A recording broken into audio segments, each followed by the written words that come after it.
Oh, I guarantee you have seen Kroll on television. They are champions of counterterrorism. This is where the counter-terrorists come in? Maybe they didn't run the PSYOP, but they sure as hell did cover it up.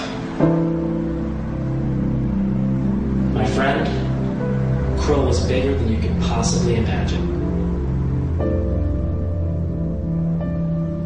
Kroll Associates is a global securities and intelligence firm.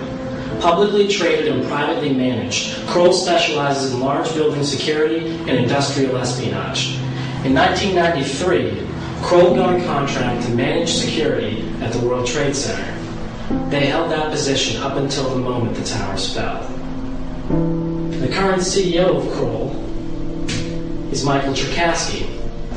Cherkasky is a former assistant district attorney under Robert Morgenthau in Manhattan. The former employees of Kroll include people like William Bratton, a former police commissioner in Boston and New York City, and now chief of the LAPD. And then, of course, there's Brian Jenkins. Based out of Los Angeles, Jenkins is the country's foremost expert on aviation terrorism. Now working for the powerful think tank, the RAND Corporation, out of Los Angeles, Jenkins is a noted counterterrorism pundit and appears on many talk shows and news magazines. And lest we forget, Jerome Hauer. Jerome Hauer, the go-to guy for bioterrorism. In an investigation of 9/11, Hauer's name comes up more than anybody else's. As a managing director of Kroll in New York City, Hauer was responsible for doing security at the World Trade Center. Jerome Hauer is also the guy that got John O'Neill his job as head of security at the World Trade Center. Yes, he did. Just prior to this, Jerome Hauer was Rudy Giuliani's right-hand man in New York, where he headed up the Office of Emergency Management, OEM, FEMA, in New York City. And it was by Jerome Hauer's suggestion that Mayor Giuliani constructed what became known as the Federal Bunker Offices in the World Trade Center Building No. 7. Fireproof, bomb-proof, bulletproof, these OEM offices were basically Giuliani's headquarters in New York City. Until WTC-7 collapsed on 9/11. That is incredible. Besides just these jobs, Hauer has been the #1 bioterrorism expert in the whole world.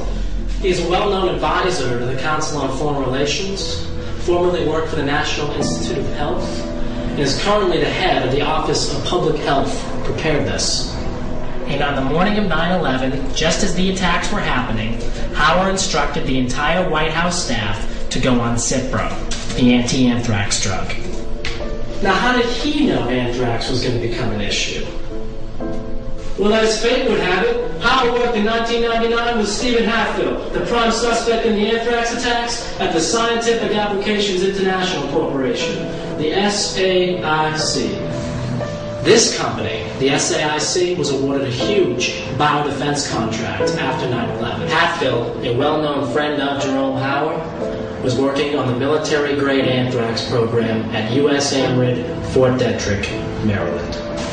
And Battelle. Don't forget Battelle, a chemicals company with long-standing ties to the CIA. Hauer was well aware of the U.S. AMRID project in Maryland. So is Hauer CIA? Kroll is CIA! Come on! We don't know that. Oh, yes we do. Yes we do. I mean, their intelligence is not just going to come right out and say it. But you know what they do. You know what they do. Oh, you know it. They are private intelligence! A managing director there has said, quote, Kroll is like a private CIA. He knows what's going on. He knows what's going on. And there are other companies like Kroll as well. There's T&M Protection, run by Robert Tucker. Tucker met with O'Neill and Hauer the night before 9/11. They had drinks and lanes. There's Strang Hayes Consulting. There's Wackenhut Corporation. Then there's CTC International, the Cohen Group. And then there's Strategic, formerly called Securicom. Strategic also had a contract to do security at the World Trade Center. Securicom also had security contracts with Dulles International Airport and United Airlines. And remember, United had 2 planes crash on 9/11. And one of those planes came from Dulles.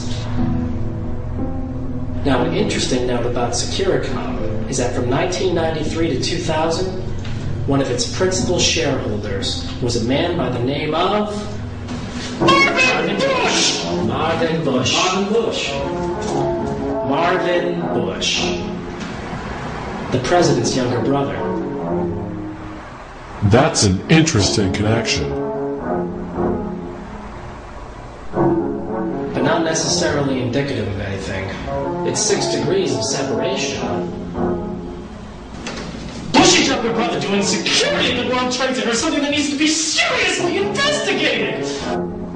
By that rationale, we could have known a guy who knew a guy who worked with a guy who stood in the same street corner as Jerome Howard, and therefore we're guilty. We are saying it's guilt by association, which maybe we shouldn't do. You can't discount Kroll's connection to all of this! No, I can't. And I won't. Now, Kroll has been involved in a host of shady operations. In 1991, the Kuwaiti government hired Kroll to investigate Saddam Hussein's finances. In 2002, Kroll was given the massive responsibility of reorganizing Enron. Through 97 and 98, Kroll oversaw the elections of the Teamsters Union.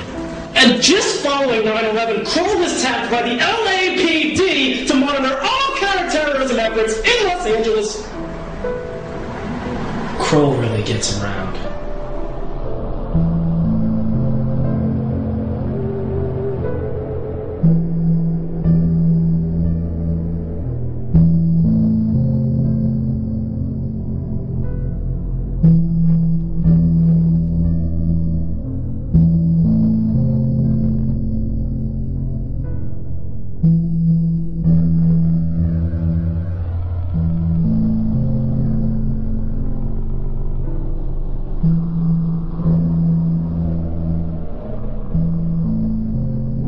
Kroll is tied to the FBI as well.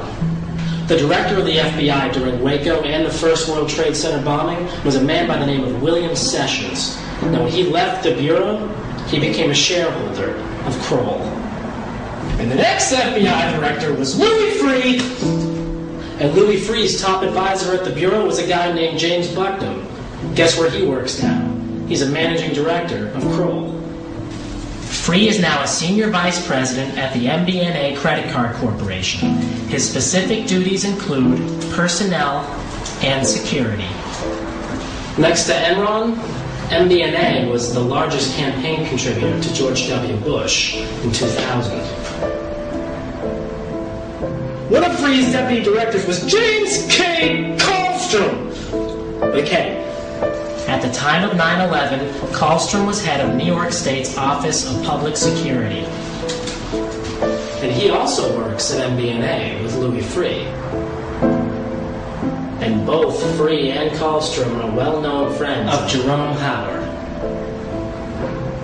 Now, it has been rumored that MBNA was one of the companies heavily involved in pre-9/11 insider trading, which would have been investigated by the SEC in New York City, but all those records went down in World Trade Center 7. You want to know what really gets me? I'll tell you what really gets me. How all these guys, how did Cherkasky and Jenkins and Bratton and Howard, just how the hell did they become terrorism pundits, huh? I mean, they draw themselves out on TV all the goddamn time saying Al-Qaeda this and terrorist threat that and from our research and blah, blah, blah. Just where the hell did they get all that information? I hate to say it, but he's right. They aren't official law enforcement or intelligence, yet somehow they became the foremost experts on counterterrorism. A lot of them are former law enforcement.